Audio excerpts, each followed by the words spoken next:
Haleluya, haleluya, puji Tuhan.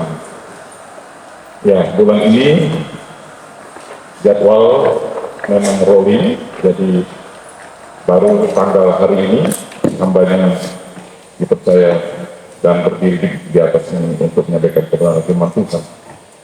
Saya bersyukur untuk melihat wajah-wajah yang penuh dengan sukacita, haleluya, wajah-wajah yang penuh dengan berkat dan rahmat Tuhan dari surga, haleluya. Hari ini kita akan banyak belajar firman Tuhan dan kita akan terus melangkah bersama Kristus Yesus, sekalipun semakin banyak juga di luar sana yang mencoba menggoyahkan iman kita, bahkan prinsip-prinsip iman yang sangat fundamental di dalam kekristenan. Mari kita akan buka firman Tuhan dalam surat Paulus kepada jemaat di Efesus. Saya rindu untuk kita membaca bersama-sama visi dan misi gereja kita.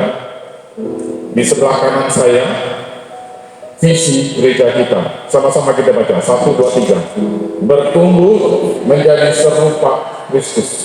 Di sebelah kiri saya, misi 1, 2, 3. Memperlengkapi jemaat sampai mencapai kedewasaan penuh di dalam Kristus. Ayat pokoknya adalah Efesus 4 ayat 11 sampai 16. Mari kita buka. Efesus pasal yang keempat.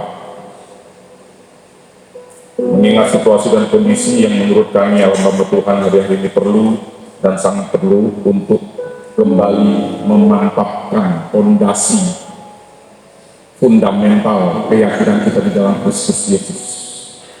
Minggu lalu sudah sangat gamblang dan sangat jelas, tetapi hari ini saya akan oleh kemurahan Tuhan melengkapi lagi dari sisi-sisi yang lain. Bapak Ibu, saudara-saudara, ada satu pertanyaan di luar sana, dan itu kita yang pernah ikut di daerah kantor, marketplace, dalam dunia bisnis, dalam dunia moneter. Di sini saya lihat banyak bankers ya, ada di BRI, BCA, Bank Kalbar. Coba kalau saya tanya dengan Bapak Ibu semua, ada satu pertanyaan, bagaimana cara kita untuk tahu lembaran uang itu palsu? Bagaimana caranya? Ada yang bisa jawab?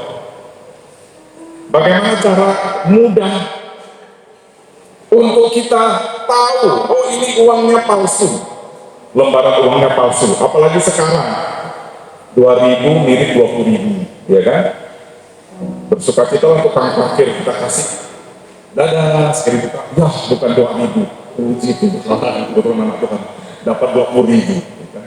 Marahlah tukang warung beli gorengan, berapa ini 10, 20.000, kita kasih hijau yang baru sekarang maksudnya ya. Dia pergi, sekali, ya Tuhan, rugi aku 18.000, cuma dikasih 2.000 rupiah. Itu yang asli. Sekarang saya mau tanya kita semua, gimana supaya kita segera tahu bahwa ini lembaran uang palsu? Jawabannya adalah kita harus tahu persis mana yang asli. Amin. Dari lahir sampai remaja, sampai mau kembali ke lahap, nggak pernah pegang uang lembaran katakanlah 10.000 asli. Tiba-tiba 1 bulan sebelum dia RIP, ada orang kasih dia 10.000 palsu. Saya percaya orang ini tidak akan bilang ini palsu, betul? Karena dia tidak pernah tahu, tidak pernah pegang, tidak pernah kenal mana yang asli. Amin. Bagaimana? Sekarang aplikasi kita. Untuk kita umat Tuhan, tahu ini ajaran menyimpang. Bagaimana kita tahu persis dengan segera? Oh ini orang sudah sesat. Saya hari ini tidak akan sebut nama dan sebut inisial. Saya fokusnya di ajaran yang murni dan yang benar-benar Alkitabiah. Dan jangan lupa, kita bergereja di tempat ini, nama gereja kita apa? Gereja Pantai Kosta di Indonesia. Di sana kita dalam masuk keluarga GPDI ada namanya anggaran dasar dan anggaran rumah tangga. Dalam bab 3 pasal 5 di situ jelas pengakuan iman GPDI. Aku percaya ini nanti sesi PA. Kalau sampaikan sekarang kita pulang jam 1 siang. Sekarang kita kembali ke misi kita adalah apa? Memperlengkapi jemaat sampai mencapai kedewasaan penuh. Saya mau bertanya, untuk mencapai kedewasaan penuh apakah bisa instan? Hari ini lahir, yang Daniel VP, tiba-tiba besok udah langsung jadi Daniel dengan kumis, dengan jenggot, nggak mungkin. Namanya orang bertumbuh mencapai kedewasaan penuh seperti visi kita seperti itu, perlu waktu, ada proses dan ada ketekunan, daya tahan, kesabaran, dan itu yang kita akan pelajari lebih lanjut di dalam Efesus 4. Mari kita buka Efesus 4 ayat yang 11. Saya jemput kita semua bangkit berdiri, puji Tuhan, haleluya. Efesus pasal 4 ayat yang ke-11 sesuai dengan visi kita, misi kita di sebelah kiri saya, sehingga saya rindu sepulang dari sini kita ditanya, dari jemaat mana? Jemaat GPDI Gajah Berat. Apa visinya? Menjadi seru, bertumbuh di Kristus. Apa misinya? Mencapai kedewasaan penuh dalam Kristus. Kita akan belajar 1, 2, 3. Efesus 4 ayat 11 sampai 16. 2, 3. Dan ialah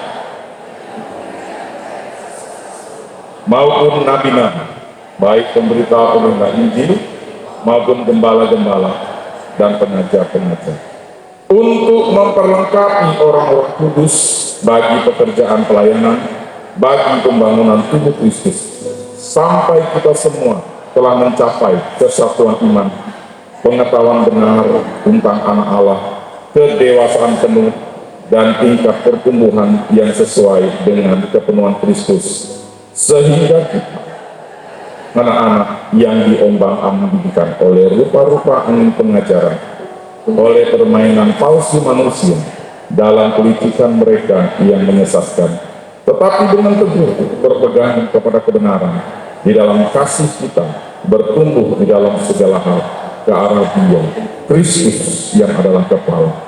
Daripadanya lah seluruh tubuh yang rapi tersusun dan diikat menjadi satu oleh pelayanan semua bagiannya sesuai dengan kadar pekerjaan tiap-tiap anggota, menerima pertumbuhannya dan membangun dirinya dalam kasih. Silakan duduk. Latar belakang surat Efesus ditulis oleh Rasul Paulus di penjara.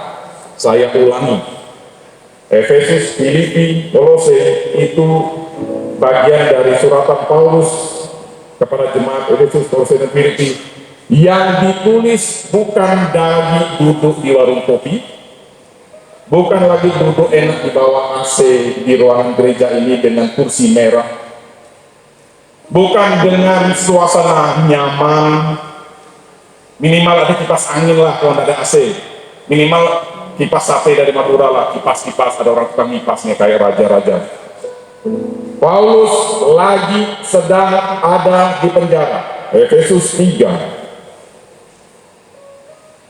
Di situ ditulis keadaan Paulus yang ada di penjara. Dan Paulus menulis 6, kalau dalam LAI membagi Efesus menjadi 6 pasal. Saya kasih jelas balik sedikit. Orang dewasa nggak mungkin tiap hari selama 24 jam hanya minum susu atau air putih saja. Amin. Apa ciri-ciri orang dewasa? Makan makanan, katakan, ke minimal kerupuk mamang. Kalau kaki ayam digoreng garing-garing, saya paling suka. Ada leher, kalau ibadah lain atau ibadah apa saya diundang, ada soto, ada apa itu? Kimlo, rawon, gulai. Saya cedok, ketemu leher ayam, saya ambil leher. Saya suka yang itu ciri orang dewasa. Atau mau ketemu dewasa, suka nggak suka, kita wajib makan makanan keras. Makan makanan keras berarti ayat-ayat firman Tuhan yang kita pelajari bukan sekedar ikut Tuhan kamu diberkati. Siapa yang tak mau? Saya mau banget. Ikut Tuhan, oleh dulu Yesus kamu disembuhkan. Yes, saya yakin iman itu. Tapi orang-orang dewasa rohani dicontohkan seperti rasul-rasul Kristus di akhir hidupnya. Memang kita mencontoh mereka dan bukan menjadi doktrin. Ini orang dewasa tidak terpengaruh dengan kondisi yang sedang dialami. Mau lagi senang, dia ingat Tuhan. Mau lagi dalam beban pergumulan, makin ingat Tuhan. Tuhan, tolong aku. Seperti Petrus, waktu dia masih jaya, dia lupa Tuhan.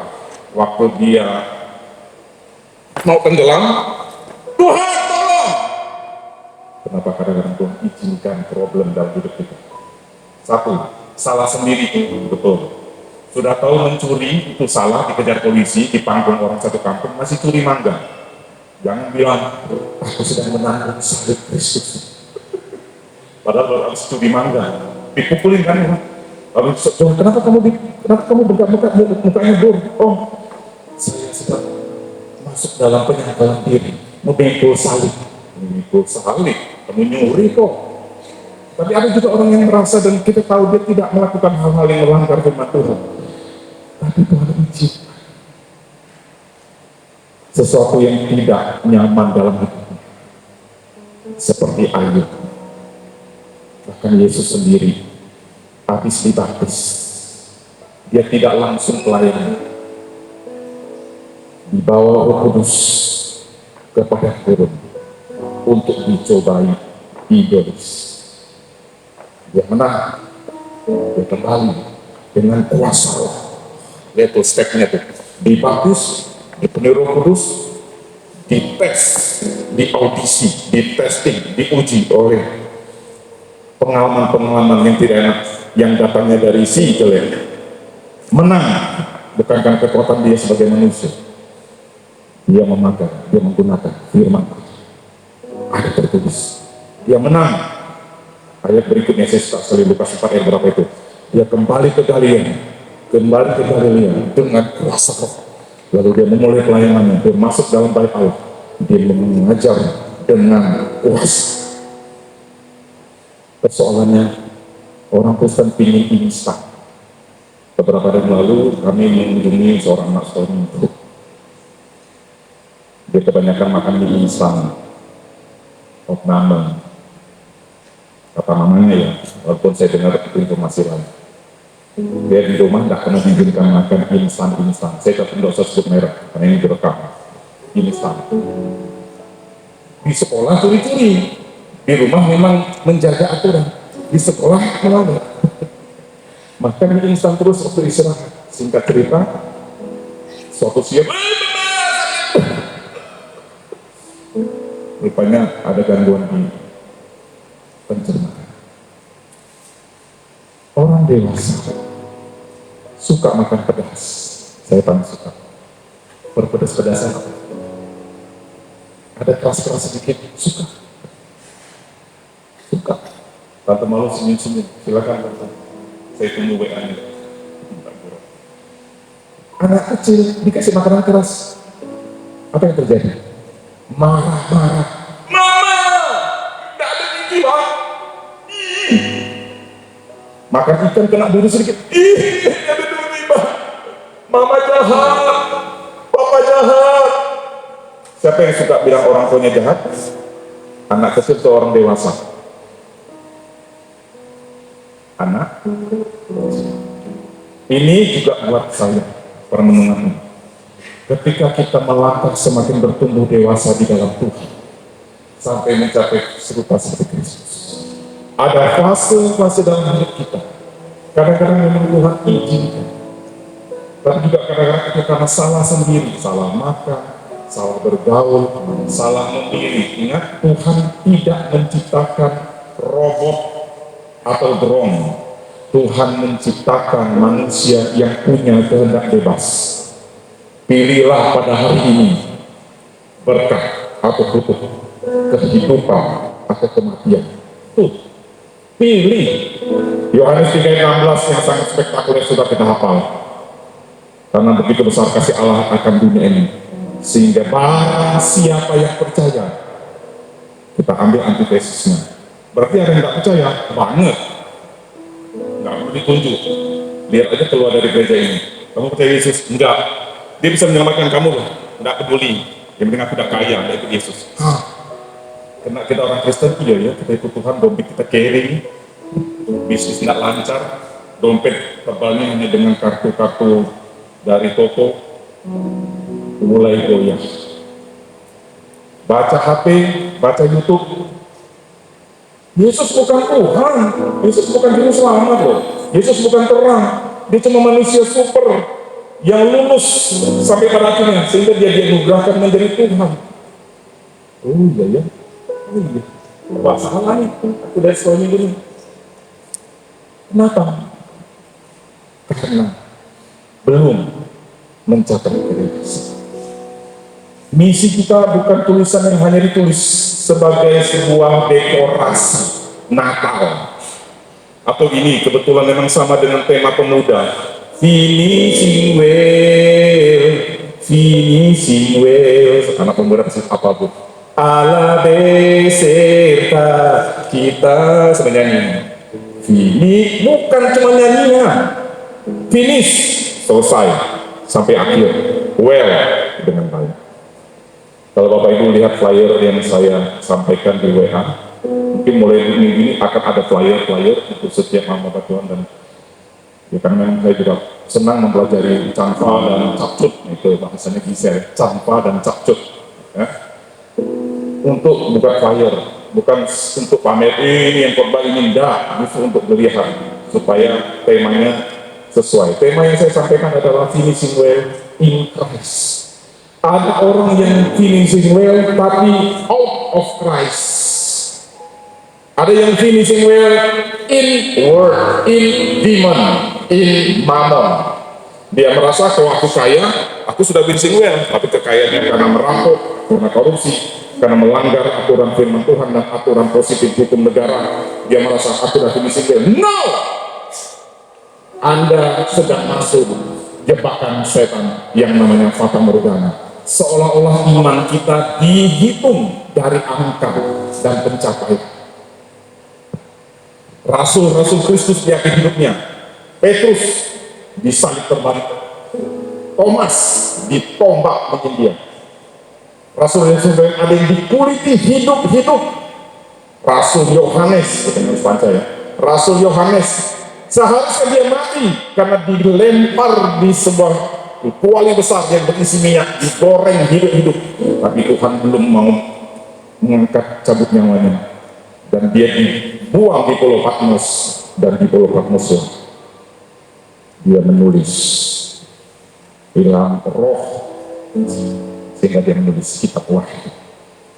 Kalau kita hanya melihat akhir hidup, seolah-olah secara jasmani mereka nggak finishing well.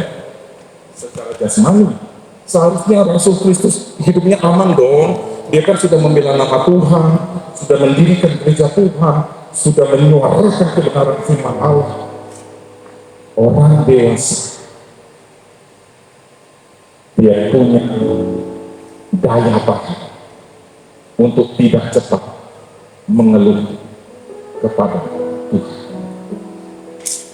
Hanya anak kecil yang makan ikan tergigit duri, marah-marah. Siapa yang dimarah? Bukan ikannya.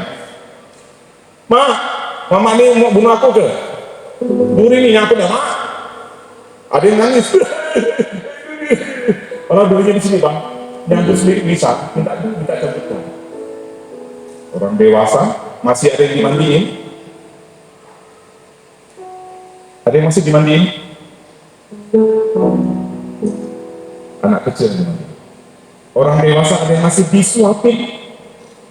Bahkan disuapin zaman dulu, saya ingat sekali tetangga saya itu di mana ya. Zaman dulu mungkin orang-orang masih ingat ya, dulu anak kecil disuapin. Kan ini masih keras nih, keras. Dikunyah dulu sama mamanya. Baru Ada, jangan bilang nggak ada. Saya tahu kok. Ya, saya benar nggak? Ayo kita pertama merasa nih. Makanya ini keras nih ya. Katakanlah apalah gitu kan. Nggak langsung masuk ke anak mulut anaknya, dikunyahin dulu. Baru dengan penuh kelembutan. Ini nak, udah jadi bubur halus. Jangan bilang nggak ada. Ada. Anak kecil disuapin. Belum mandiri, suka nangis, tapi bukan nangis karena dia dapat jaman Roh Kudus, tapi suka nangis karena self pity. Kasihan aku, Tuhan jahat, mama jahat, papa jahat. Masa masih kecil gini dikasih disuruh makan jambu biji, baru umur 5 bulan dikasih jambu biji. Masa rumah sakit? Mak kita aja. Untuk ayat 12, Efesus 4 ayat 12. Untuk memperlengkapi orang-orang kudus bagi pekerjaan pelayanan, bagi pembangunan tubuh Kristus, ayat 13. Ini yang menjadi diambil oleh gereja ini, menjadi misi kita. Sampai kita semua, Efesus 4 ayat 13. Bersih. Sampai kita semua,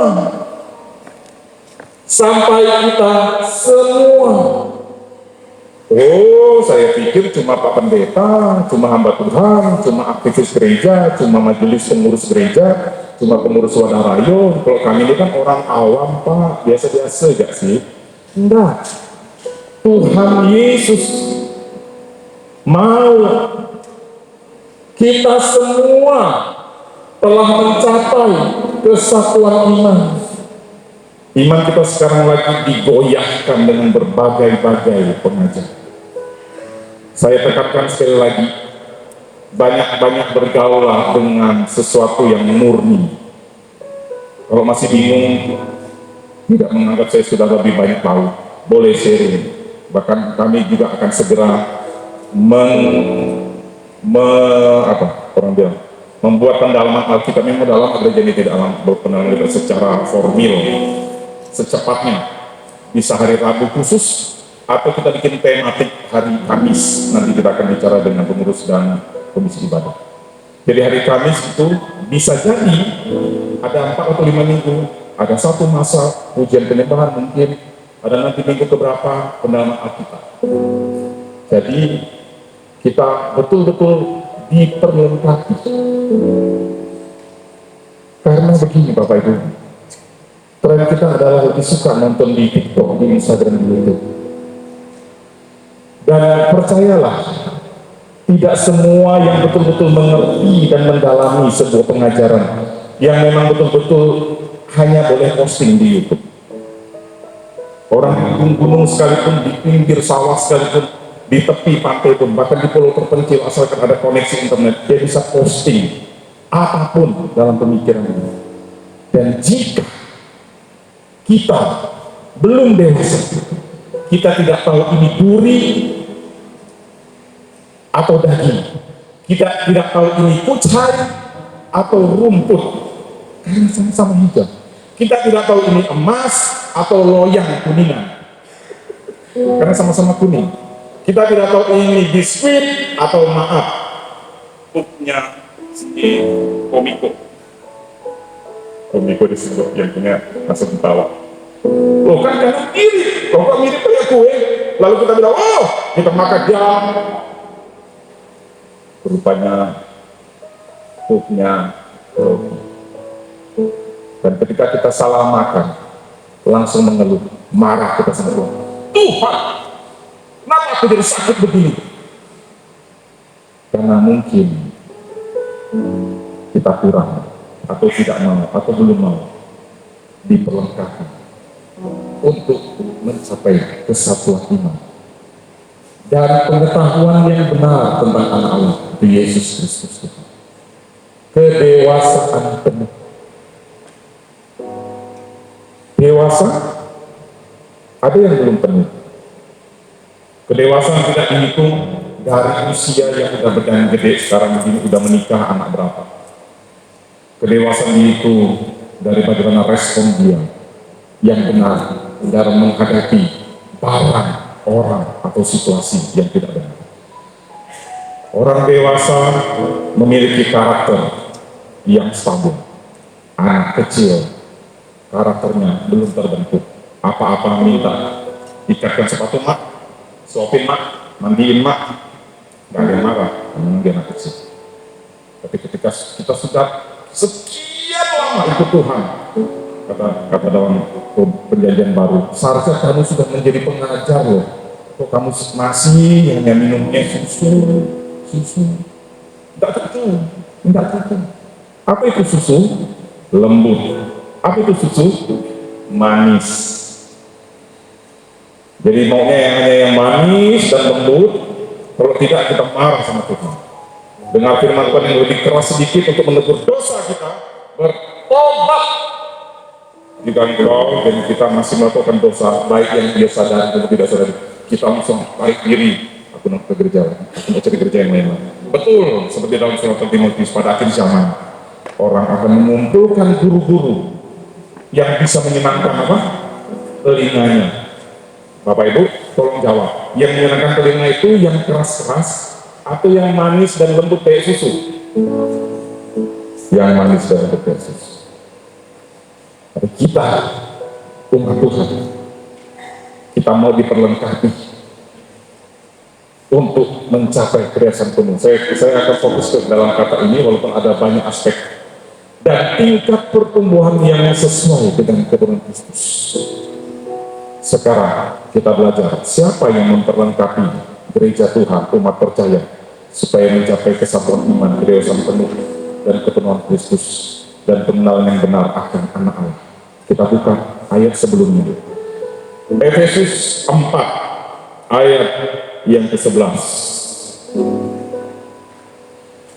Dan ialah yang memberikan baik rasul-rasul maupun nabi-nabi, baik pemberita-pemberita Injil maupun gembala-gembala dan pengajar. Ada 5 dalam bahasa terminologi kita di GPDI, saya ingat ya, karena kita di GPDI, terminologi GPDI menafsirkan ayat ini ada 5 jawatan. Tapi kalau kita belajar bahasa Yunani yang memang ditulis untuk ayat ini, 2 jawatan terakhir itu digabung. Gembala-gembala dan pengajar-pengajar. Sekarang perhatikan ayat ini. Saya rasa ini bukan sesuatu yang prinsip. Bagi yang percaya hanya 4 jawatan silakan. Bagi yang percaya 5 jawatan, monggo. Yang memberikan baik rasul-rasul, ada kata maupun, nabi-nabi baik, pemberita-pemberita Injil 1, 2, 3, maupun gembala-gembala dan pengajar. Ada yang bilang kalau ada 5 jawatan tentu dia akan tulis begini, maupun gembala-gembala, maupun pengajar. Saya akan permasalahkan itu. Ada jawatan-jawatan karunia pemimpin rohani di gereja yang Tuhan percayakan hadir di tengah gereja untuk mendewasakan penuh kita semua di dalam Kristus. Sebenarnya Efesus ini ditulis ada maksud dari Rasul Paulus dari pasal 1 ayat 3, nanti baca di rumah. Rasul Paulus menjelaskan apa yang telah Tuhan perbuat bagi kita untuk kesatuan dalam Kristus. Mulai pasal 4 sampai 6, termasuk ayat yang kita pelajari ini, dia memberitahukan kita untuk bagaimana kita merespon, menyikapi dalam hidup di dalam dunia ini. Ayat 1 sampai 7, Efesus 4, itu membahas tentang kesatuan. Saya dengan cepat akan baca. Efesus 4 ayat 1. Sebab itu aku mengasihi kamu, orang yang dipenjarakan, ya. Paulus saat itu di penjara. Efesus 4 ayat 1. Karena Tuhan, Paulus di penjara bukan karena nyuri mangga, bukan karena bunuh orang, bukan karena korupsi, karena Tuhan. Dia sedang memberitakan Injil, lalu ditangkap oleh penguasa setempat karena dianggap bertentangan dengan apa yang sudah ada di tempat itu. Supaya hidupmu sebagai orang yang telah dipanggil berpadanan dengan panggilan itu. Apa itu panggilan itu? Ayat 1 bisa ditampilkan, yaitu kesatuan, 7 aspek kesatuan yang kita akan bahas dengan cepat. Konsentrasi. Ayat 2. Dan sebelum dia masuk dalam penjelasan kesatuan apa, dia memulai dengan 4 aspek penting dalam kesatuan tubuh Kristus, yaitu kita orang percaya. Yaitu ayat 2, hendaklah kamu selalu rendah hati, lemah lembut, dan sabar. Tunjukkanlah kasihmu dalam hal saling membantu. Ada 4 unsur ini yang sangat penting untuk merekatkan kesatuan tubuh Kristus satu sama lain. Hari ini kita akan sedikit lebih banyak dari ayat, enggak apa-apa. Karena saya khawatir kalau kita tidak kasih banyak pengajaran, selain memang ada hal lain untuk kita present worship, kita akan mungkin renungan yang mungkin singkat tapi musuh, tapi yang menyegarkan. Hari ini, karena di luar sana orang Kristen ditanya, kamu percaya Yesus sebagai Tuhan? Percaya? Oh masa? Ini menurut saya ini. Benar nggak sih? Yesus itu Tuhan? Benar lagi deh. Apalagi bahasanya sulit. Aku percaya pada Allah Tritunggal yang Maha Kudus. Tritunggal, Allahmu 3, orang Kristen adanya 3. Nggak bisa jawab semuanya sama orang. Allah kita 3 kan? Ada 3 itu apa Bapak, Allah Anak, Allah Roh Kudus. Ayat 3. Padahal ini sangat prinsip sekali, sangat prinsip. Allah itu Esa, tetapi memiliki 3 pribadi. Nanti akan saya jelaskan ada di ayat ini. Kita lihat sekarang. Ayat 2 dimulai dari unsur yang merekatkan kesatuan tubuh Kristus. Rendah hati, lemah lembut, sabar, dan kasih dalam hal saling membantu. Bapak Ibu, kita kalau dengar kata membantu, maaf, saya juga dulunya, tapi setelah saya pelajari firman Tuhan lebih mendalam lagi, membantu itu bisa juga menegur dalam kasih. Ketika kita tahu sahabat saudara seiman kita mau akan menuju jurang, dan dia tidak lihat jurang, dia lihat begini, dia ke belakang. Katakanlah di jurang sedalam 1 meter, 1 kilometer mungkin, katakanlah 100 meter, dia mundur, dia tidak lihat. Orang yang mengasihi orang ini, dia kan tidak akan bilang gini, oh tidak apa-apa, mundur aja, Tuhan baik, Tuhan Yesus baik, silakan mundur aja. Enggak, dia akan bilang begini, dia akan balik, awas, tembak tangannya, aduh keselio, itu ada tikrek. Kalau dia hanya memikirkan selio tangannya kena disentak oleh kawannya saudara seiman, dia akan bilang, kok jahat banget sih, tanganku baik-baik ini tersentak jadi keselio. Terus temannya bilang, kau lihat belakangmu bro, jurang sedalam 100 meter. Dia akan bilang, thank you my friend. Lebih baik teguran yang nyata-nyata daripada kasih yang tersembunyi. Itulah kasih dalam Tuhan. Tidak selamanya kasih itu berarti ngasih barang, doa, ngasih motivasi, pengharapan. Itulah kasih. Dalam 1 Korintus 13, kemarin hari Rabu ada konser in-house di rumah bendahara pemuda. Saya akan menyimak sedikit tentang kasih yang diterjemahkan dengan komplit di dalam 1 Korintus pasal 13. Salah satunya tidak mencari keuntungan diri sendiri dan berbuat yang tidak sopan. Banyak itu, silakan kita sebutkan adalah. Kita akan lihat sekarang. Apa yang menjadi kesatuan yang menjadikan padanan dari Paulus dalam ayat 1. Ayat 3, dengan cepat. Dan berusaha memelihara kesatuan roh oleh ikatan damai sejahtera.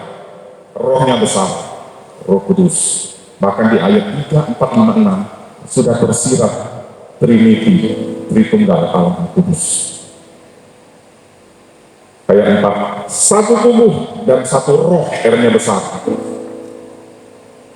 Ya, dari sini agak gerak cepat. Sebagaimana kamu telah dipanggil kepada satu pengharapan, ayat 4 Efesus pasal 4, yang terkandung dalam panggilan ini. Efesus 4 ayat 5. Satu Tuhan, bahasa aslinya kurios. Satu iman, satu baptisan. Ayat 6. Ayat 6. Satu Allah dan Bapa, bahasa aslinya Theos. Nah, kalau yang pernah sempat baca, penasaran dengan apa yang diungkapkan oleh kita di minggu lalu, oknum ini memakai kata logos dan Theos, tapi gimana kan? Sampai malah jadi bingung orang Kristen. Satu Allah dan Bapa, Theos, dari semua, Allah yang ada di atas semua, dan oleh semua, dan di dalam semua. Dalam bahasa Latin, Konsili Nikea tahun 325 sudah membuat menjadi sebuah kredo. Perpecahan gereja itu abad di luar itu. Menjadi Katolik, kemudian ada Reformasi Martin Luther, tapi jauh sebelumnya, tahun 300-an, berarti abad keempat. Semua pemimpin agama Kristen waktu itu berkumpul di Nikea Konstantinopel. Dia merumuskan sebuah kredo pengakuan iman yang tertulis dengan bahasa Latin. Maaf, bukan gaya-gaya. Memang kredonya dalam bahasa Latin, bukan dalam bahasa Dayak, bukan dalam bahasa Batak, bukan dalam bahasa Latin, bukan dalam bahasa Indonesia. Kredonya begini, mengenai Tritunggal Allah. Una substantia tres personae, discreti non separate, distincti non divisi. Ini ayat ada dalam Matius 28 ayat 19. Baptislah mereka di dalam nama Bapa dan Anak dan Roh Kudus. Una substantia tres personae artinya satu hakikat, satu substansi Allah yang esa dalam tiga pribadi. Discreti non separate, berbeda tapi tidak terpisahkan. Distincti non divisi, mempunyai keunikan tapi tidak terbagi-bagi. Sulit ya? Sulit. Pusing kepala gitu kan? Yang pasti Allah kita bukan tiga, saya tekankan. Satu. Tiga pribadi. Bapa, Putra, dan Roh Kudus. Sulit benar. Makanya kita terus diperlengkapi sampai kedewasaan penuh. Dalam nama Tuhan Yesus Kristus. Pengakuan iman GPDI ketika membaptis, masih ingat? Pendeta-pendeta GPDI, kami baptiskan engkau, misalnya si Retno, ya kan? Retno udah baptis. Dalam nama Bapa dan Putra dan Roh Kudus, yaitu Tuhan Yesus Kristus. Saya berharap sekali fundamental rohani kita, iman Kristen seperti ini, kita semua sudah teguh dan tetap yakin dan percaya. Kalau memang ada yang masih mau diskusi, nanti seperti itu. Tapi ini sudah menjadi bagian yang tak terpisahkan dari kekristenan, dari mulai abad-abad. Nah, kenapa kita harus dewasa yang penuh? Kita masuk dalam ayat yang ke-14 sebelum saya akhir. Kita lompat ayat yang ke-14 dalam Efesus 4. Tuhan mau lewat apa yang dituliskan oleh Rasul Paulus kepada Efesus, sehingga kita bukan lagi anak-anak. Tuhan Yesus sendiri sudah jelas ngomong melalui suratan Paulus kepada Efesus. Kita semua harus mencapai kedewasaan penuh. Dalam Wahyu, gereja Tuhan dilambangkan seperti mempelai wanita surga. Benar? Kalau tidak salah kemarin beberapa bulan lalu ada yang bertanya, oh kita harus dewasa kok? Saya mau bertanya, adakah pria-pria mau menikah sama anak kecil balita? Hanya gereja Tuhan yang dilambangkan mempelai Kristus wanita yang dewasa, yang akhirnya akan dia masuk kerajaan surga. Kenapa? Kalau kita masih anak-anak, perhatikan ke depan. Sehingga kita bukan lagi anak-anak yang diombang-ambing digantikan oleh rupa-rupa angin pengajaran. Sudah jelas ya. Dan sekarang pengajaran bukan seperti kita sekarang harus pergi ke sebuah pertemuan di gedung mewah, di hotel, dapat undangan. Datanglah, enggak. Dia bisa masuk ke kamar kita, ke tempat-tempat pribadi kita. Bahkan kita tidak sempat untuk bertanya kepada abang-abang, kakak-kakak, pimpinan rohani kita untuk kita berdialog, berdiskusi. Kita langsung terima bulat-bulat semua yang masuk lewat HP. Inilah tantangan yang harus mau tidak mau orang tua juga waspada terhadap pendidikan anak. Gereja Tuhan, para pemimpin-pemimpin rohani, rasul, nabi, gembala, penginjil, guru agama, guru-guru firman Tuhan, guru-guru sekolah minggu termasuk, untuk bagaimana memperlengkapi jemaat Tuhan sampai mencapai kedewasaan penuh. Kedewasaan seseorang hanya bisa tercapai ketika dia tidak hanya sekedar makan makanan yang lembut dan manis saja, tapi harus siap dan harus mau mendapat asupan. Nah, bahasanya orang nutrisi, mendapat asupan makanan keras. Keras bukan berarti ngomong gini, keras. Itu keras suaranya. Kita diberkati ya, keras firmannya keras. Enggak, itu isinya lembut tapi suaranya aja yang keras. Bisa jadi ngomongnya lembut. Kita dalam sebuah KKR misalnya, kalau Tuhan izinkan tempat ini. Kita pernah ya dunia, ada hamba Tuhan yang punya karunia membedakan roh marifat yang baju merah di pojok sana. Sebelum Anda kesini, Anda melakukan ini. Karena itu dari Roh Kudus, dia tidak marah, tidak langsung lempar kursi kependetaannya di sini. Langsung dia jatuh, dia bertobat berguling-guling. Itu salah satu dari sekian banyak bagaimana orang dewasa dalam Tuhan ketika ditegur di dalam pimpinan Roh Kudus. Mungkin dia ngomongnya lembut, anakku, jangan berbuat dosa lagi, supaya tidak ada yang lebih berat lagi terjadi kepada. Siapa yang ngomong begitu? Yesus. Waktu Yesus mengampuni perempuan Samaria yang berzina berdosa itu, semuanya bilang begini, lempar dia dengan batu. Lalu Yesus bilang, oke, siapa yang tidak berdosa silakan yang paling duluan lempar batu. Lalu Yesus mentumpuk ke tanah dan jujur, kalau nanti ke surga saya mau tanya sama Tuhan. Kalau Yesus nulis apa sih? Ketika Yesus lihat sekelilingnya sudah pada pergi semua, karena mereka juga tidak kalah berdosa. Dan konon ini menurut cerita bebas, yang ngomong mau lemparin batu, dia juga yang kedapatan memakai perempuan ini.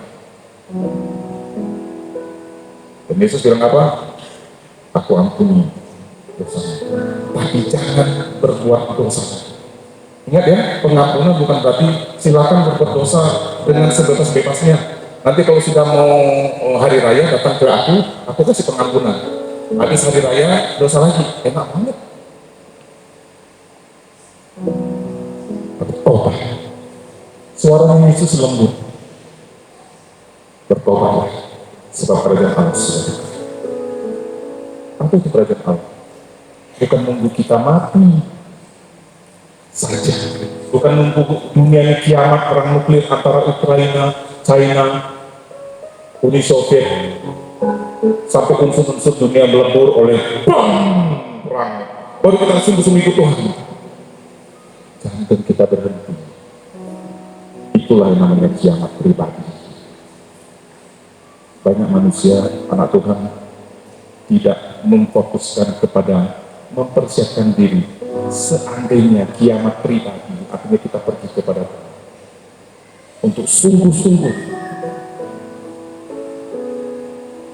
diperlengkapi oleh 5 jabatan gereja mencapai kedewasaan kita. Perlu waktu, perlu kesabaran. Pak, bro, pendeta, saya jatuh bangun banget. Sejauh kamu jatuh bangun karena tidak disengaja. Beda ya. Dalam Mazmur, iblis Ya, bukan Markus, Matius. Iblis menguji Tuhan Yesus gini, jatuhkanlah dirimu dari atas. Nanti malaikat Tuhan ada tertulis, Iblis bisa pakai Alkitab loh ya. Jadi jangan salah. Ada orang bisa pakai ayat Alkitab tapi untuk menyesatkan. Boro-boro oknum, saya bilang oknum ya. Oknum siapapun di sebuah lembaga agama. Bahkan iblis bisa pakai ayat tapi diperkosa ayatnya, dipotong tapi diterjemahkan menurut kehendak dia. Dia bilang ini sama Tuhan Yesus. Saya sengaja nak sering buka Alkitab karena ini cerita yang sangat umum. Jatuhkanlah dirimu ke bawah. Ada tertulis nanti malaikat akan menatang. Yesus bilang, jangan mencoba hitungan Allah. Ada tertulis. Artinya apa? Kita tahu pengampunan, kita tahu Tuhan itu baik. Tapi kalau kita terlalu sering sengaja, garis bawahi, terlalu sering sengaja dengan penuh kesadaran berbuat dosa dari Senin sampai Sabtu, nanti kita berpikir nanti hari Minggu aku minta ampun. Bisa pernah bayangkan hari Jumat pagi tiba-tiba seperti pakai truk yang di Semarang itu macet di pintu kereta api. Pernah dengar satu orang yang lagi enak-enak naik motor di depan Fakultas Hukum Untan beberapa yang lalu, tiba-tiba disambar. Saya tidak menakut-nakuti, tidak menakut-nakuti. Kita harus bersiap-siap setiap saat untuk menjaga iman kita tetap penuh di dalam Kristus. Oh, itu sulit. Yes, saya juga berkata itu sulit. Makanya kita perlu anugerah Tuhan, penyertaan Roh Kudus, untuk kita dimampukan menjadi pelaku Tuhan. Terlalu banyak kristologi, hal-hal yang harus saya sampaikan dalam Efesus 4, tapi cukuplah sampai di sini. Kita harus sadar sesadar-sadarnya, apapun juga perjalanan kita dalam kekristenan, dalam mengikut Tuhan, ada lika-liku yang harus saya jalani. Tapi semua itu saya diperlengkapi dengan karunia-karunia yang mendatangi rohani kami di gereja. Yang Tuhan berikan karunia guru, gembala, penginjil, kenabian, rasul, apostol, apostolik, kenabian, profetik, penginjil, evangelis, gembala, pastor dalam bahasa Inggrisnya, guru, teacher. Kalau ada satu pendeta punya karunia ke guru, pengajar, ciri-cirinya gampang dicek. Dia akan buka banyak ayat, intonasinya cenderung datar, dan biasanya godaan kita adalah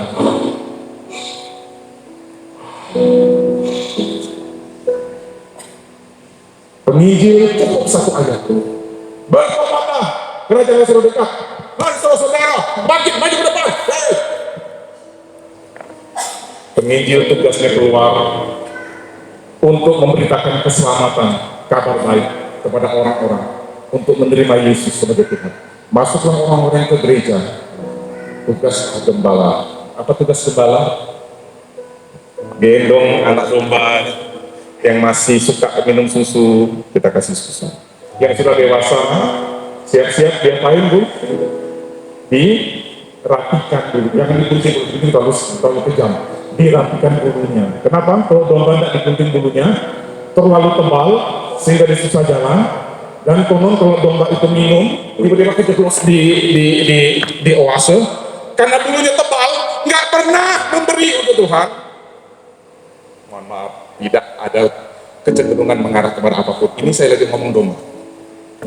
Karena nggak pernah digunting, nggak pernah dirapikan bulunya, lagi enak minum kejeblos, kan berat ini bulunya. Dia tidak bisa keluar karena berat dengan bulunya. Makanya domba-domba yang terlalu gemuk bulunya memimpin, menuntun. Siapa gembala kita yang ada? Yesus Kristus. Yohanes 10, akulah gembala.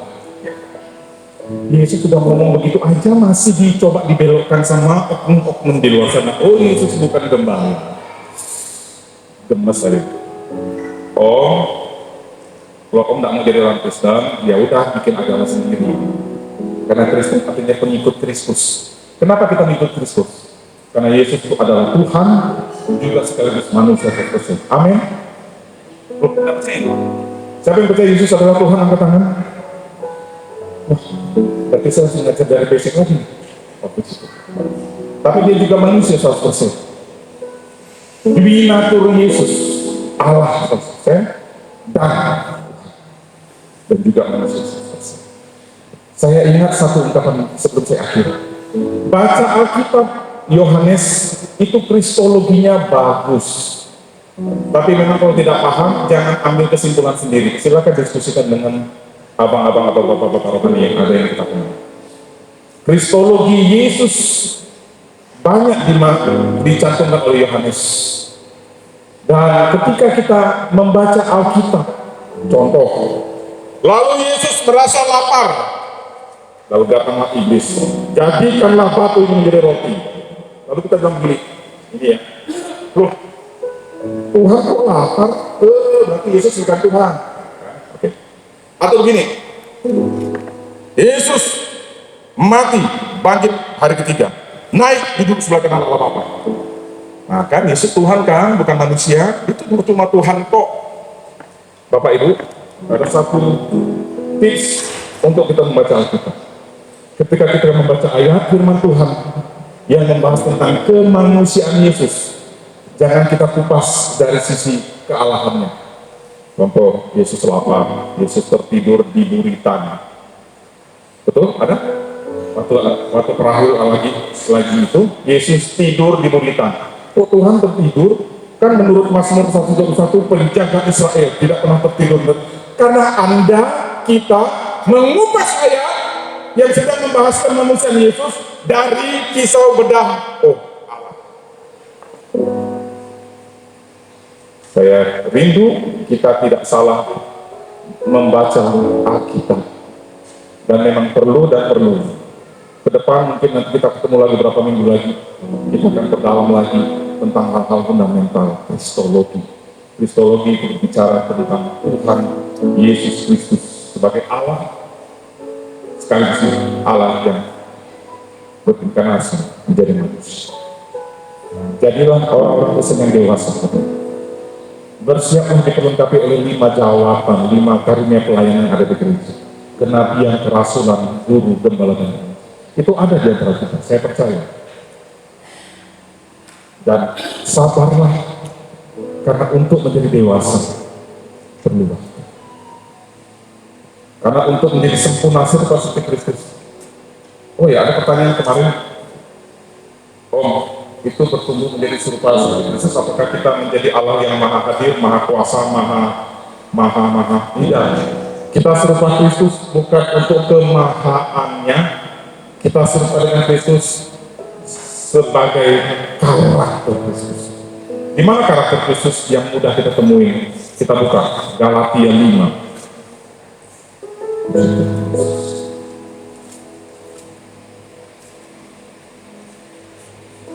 Ayat 22. Tetapi buah roh ialah kasih, sukacita.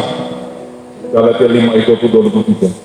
Damai sejahtera, sabaran, kemurahan, kebaikan, kesetiaan, kelemah lembutan, penguasaan diri. Tidak ada hukum yang menentang hal itu. Ayat 24. Barang siapa menjadi milik Kristus Yesus, Dia telah menyalibkan daging dengan segala hawa nafsu dan keinginan. Hari ini kita belajar tentang bagaimana kita hidup. Tidak ada satu manusia pun di bumi ini, termasuk orang Kristen, yang sanggup finishing well jika tidak di dalam Kristus. Perhatikan tema saya di flyer, finishing well in Christ. Rasul Paulus dengan ilham Roh Kudus, dia menulis kata dalam Kristus, dalam bahasa Yunani en Christo, itu hampir 136 kalimat.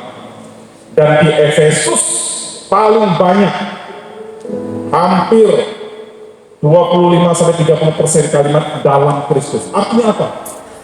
Kita dimampukan, kita dikuatkan, kita menjadi dewasa dalam Kristus. Lepas dari penyertaan, didikan, mentoring, anugerah kasih karunia dari Tuhan Yesus Kristus.